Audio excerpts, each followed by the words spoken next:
Le Passe à autre Barça chose. qui s'incline 2-1 face à l'Atlético de Madrid ce soir. Un braquage vécu en direct sur RMC avec notre correspondant en Espagne, Edgar Grollo, qui est là. Salut Edgar. Bonsoir tout le monde, salut Elton. Et ce soir, Edgar. Julien Laurence est là aussi. Comment il va le frérot? Ça va Salut Julien? Thibaut, salut frérot, ça va et toi? Bah ouais, Salut, pleine Jules. forme. Salut Salut Julien. mon Greg, ça va? Et toi? Ouais, génial frérot, merci. Merci de passer ce soir, Julien, parce que, en fait, à un moment donné, on va arrêter de t'appeler, mais comme toutes les semaines, Manchester City a perdu, en fait, battu 2-1 par Aston Villa. On va y revenir dans un instant, Julien, mais d'abord, le braquage du soir. On dit braquage depuis tout à l'heure. Braquage ou pas braquage, Edgar? À visage découvert surtout. De l'Atlético face au Barça. Écoutez, je vais reprendre l'expression de As qui titre l'un de ses articles, c'est le miracle de tous les miracles. Voilà, c'est Ah oui, carrément. un braquage absolu. Ça fait penser un petit peu au match face au PSG. Et, Ouais, il y c'est avait vrai, même pas, ils n'avaient même pas tiré une seule fois, même pas une frappe cadrée, ils n'avaient même pas tiré une seule fois à la mi-temps. Cet Atlético-là, après ils arrivent à revenir parce que le Barça, je pense qu'avec son inexpérience, déjà sur l'erreur de Casado qui relance le match, qui rend ce ballon à De Paul, où c'est une erreur, tu n'as pas le droit de faire ce genre d'erreur, c'est de relance dans l'axe. Et puis ensuite, cette équipe du Barça qu'on adore voir jouer parce qu'ils prennent énormément de risques et parce qu'ils calculent pas trop, et bien là sur la fin de match, c'est pas normal d'être aussi découvert. Ils font encore une erreur d'alignement défensif parce que le problème avec cette technique de hors-jeu, on le disait sur le direct, c'est que tu suis les attaquants, mais en fait s'il y a un joueur qui vient de derrière un milieu de terrain ou là Nahuel Molina qui est arrivé de derrière, et ben en fait tu peux rien faire et ils se font avoir très très régulièrement sur ça, le Barça, et voilà, c'est un style de jeu à double tranchant. Ça me fait un petit peu penser bizarrement au match Dortmund-Barça qui avait été reporté par le Barça 3-2 dans les dernières minutes, où à la fin comme ça tu avais une fin de match un petit peu chaotique qui est très risquée. Ça avait payé pour le Barça, des fois ça paye pas, et là il paye cash, et l'Atlético 12e victoire d'affilée qui prend la main dans cette Liga.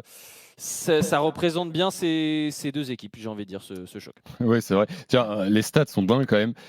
2,54 d'XG pour le Barça, 0,63 pour l'Atlético. Comme quoi les stats, ça sert à rien. Avec Simeone peut-être. Ah non, Aujourd'hui, c'est clair. Thibaut, pour moi, il y a deux réalités, deux réalités qui peuvent s'accouler ensemble sur le match, à savoir que pendant une heure, le Barça fait une heure de grande qualité, probablement les 60 meilleures minutes de la saison, tout du moins en Ligue 1, et par contre, tu prends 2 buts du 15. Et ça renvoie à un manque d'intelligence dans les dernières minutes, parce que à un moment donné, on est quand même sur la gestion d'un championnat. Je veux dire par là, un partout face à Contente-toi Atlético, d'un point. Complètement. c'est pas rédhibitoire. C'est pas rédhibitoire. Et là, tu vas partir, tu vas couper pendant une semaine en ayant cette défaite dans la tête, en sachant que Atlético a un match en retard et peut être à +6.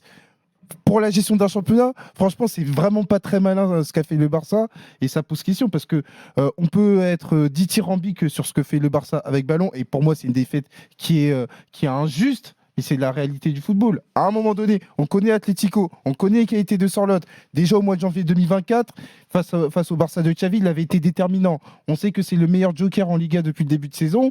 Et là, ce que tu fais, c'est que tu leur donnes le match.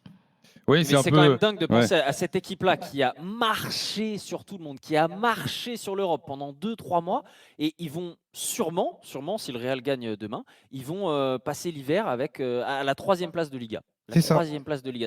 Et alors que il y a quelques journées, ils étaient largement premiers, ils avaient 10 points d'avance sur Atlético, ils perdent 4 de leurs 7 derniers matchs. C'est long, quand même championnat, hein. dingue C'est de un vrai penser ça. marathon. Regarde sur les 6 derniers matchs de Liga, tu es la dernière équipe de Liga. C'est ça, ouais, exactement. ouais. T'es C'est ça, dernier c'est Liga, incroyable. Ouais. t'avais Il y a une seule Valladolid victoire, qui est devant toi, quoi. Bon, après, tu as encore une fois Lamine Yamal qui n'était pas là ce soir, blessé. Bon, c'est aussi évidemment un joueur dont l'absence se fait remarquer, quoi. Oui, mais après, je suis pas sûr que ce soit ça qui fasse la différence ce soir. Évidemment, il aurait fait du bien, mais comme a dit Elton, ils font un super match, le Barça. C'est l'une de leurs meilleures premières périodes de toute la saison. C'est une période qui m'a fait penser presque à la domination qu'ils avaient face au Real sur le Classico, même si c'était un style de match différent. On les sentait à l'aise, on sentait qu'ils se trouvaient, ils avaient les yeux dans le dos, ils se trouvent parfaitement. Mais tu peux pas. Ouais, mais tu cette peux pas, efficacité. mettre un seul but là, exactement. Tu peux pas terminer avec un seul but, et Lewandowski aujourd'hui.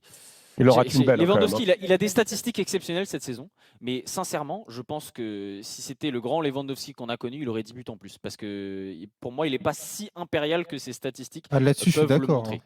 Parce que ce qu'il rate encore ce soir, c'est. Oui, il y a une occasion, il est à 2 mètres du but Ouais, seul et c'est pas il possible. Et marque pas, quoi. mine de rien, le manque offensif coïncide avec la baisse du Barça dès lors que tu peux pas compter sur les buts de Lewandowski, tu peux pas compter sur les buts de il début apporte de rien saison dans de le jeu. Daniel Mo, et bah forcément c'est beaucoup plus compliqué. Alors, il y a un truc aussi ce soir, Edgar. On a beaucoup parlé en avant-match et ces derniers jours d'un homme dont on n'a toujours pas prononcé le nom, Antoine Griezmann. Bon, ce soir, c'est pas grâce à lui que l'Atlético a été gagné au Barça. Il a fait les efforts défensifs. Voilà, défensivement, il a fait le taf, quoi. Oui, bon, comme tout le monde, mais non, clairement, il est sorti à la 73e, remplacé par le Normand. Complètement transparent. Honnêtement, j'ai pas en mémoire une seule action de Griezmann. Il a fait quelques pertes de balles. On le sentait pas très tranchant.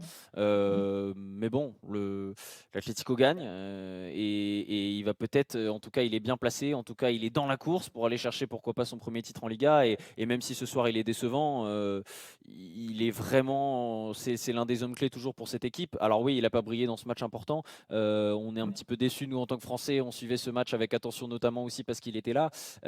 Mais il n'était pas plus mauvais que les autres, j'ai envie de dire, parce que finalement à l'Atlético, il n'y a pas grand monde qui fait un match exceptionnel. C'est le miracle des miracles, comme a écrit As.